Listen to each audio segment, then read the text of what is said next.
Hi, everyone. Welcome to this week's edition of What's Driving Token Prices. I'm your host, Katie Talati, Director of Research at Arca.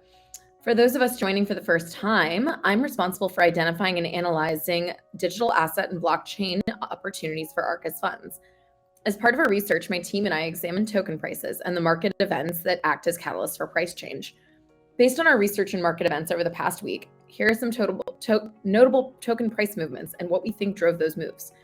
As a reminder, this commentary is not intended to be investment advice, investment research, or an investment recommendation. Please consult your investment professional for your own circumstances.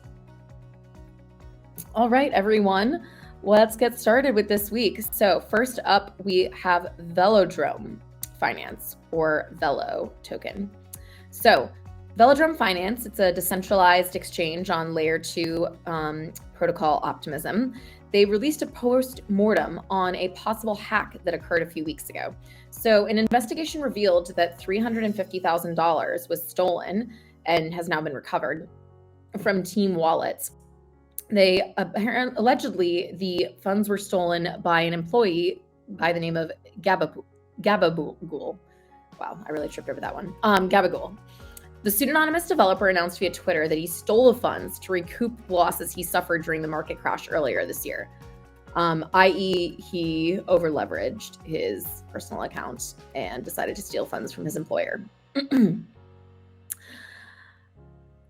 The specific wallet was part of the Treasury's multi-sig, which multi-sigs have like a higher level of security, requires several signers to access them. But the team wallet, which was basically paying for salaries, was fully accessible by 5 different team members, including Gabagool, which is why they were able to pinpoint him as the culprit. So yeah, this has really rocked the project. The token is actually down 36% this week on this news. All right, next up we have Acala, or the ACA token. So Acala is the largest DeFi project on Polkadot, which is an interoperable protocol that has different parachains. So, which is basically different chains that share the main security of Polkadot. So Acala is probably one of the biggest projects on there. They suffered an attack over the weekend in which an exploiter minted 1.28 billion of Acala's stablecoin AUSD.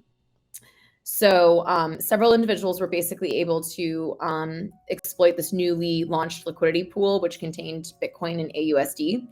And they were able to mint additional USD through a very complex mechanism in here. But the more important part is that the additional mint of 1.2 billion stablecoins caused the price of AUSD to shoot down from $1 to 9/10 of a penny. So 0.009. And actually before that, the project had actually managed to hold its peg since launching earlier this year. So that was pretty dramatic. And obviously you could see the price chart, it went like blip. The community did elect to burn the tokens that had been minted and restore AUSD to its peg. Because of the nature of the hack and how some funds were stolen before all of them could be, transferred into other currencies and traded away.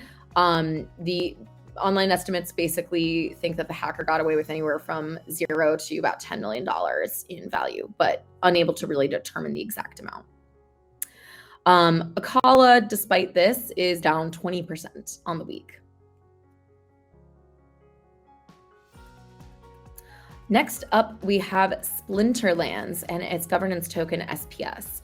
So Splinterlands is a blockchain-based trading card game, and they announced this last week that they're going to be doing a horizontal expansion, aka they're expanding, but not in the fantasy realm. They're actually expanding into the sports vertical.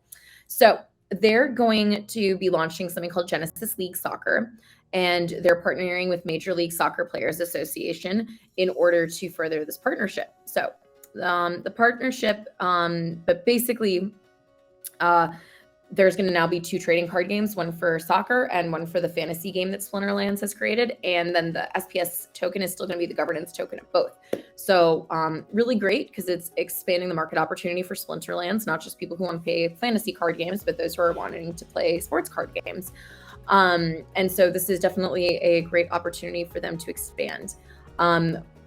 With this, Splinterlands is down 10% on the week. All right, last we have Injective Protocol, which is a DeFi protocol built on the Cosmos SDK. So they're not actually built on Cosmos, they just use their framework to create their protocol.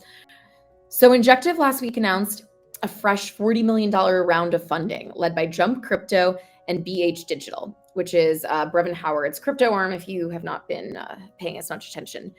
The raise was designed to help expand the ecosystem for the decentralized finance protocol and attract Web3 DeFi developers. So the token actually traded up on the news really interestingly, as a lot of people in the public Discord channel speculated that the funding round was completed earlier in the year before the market sell-off.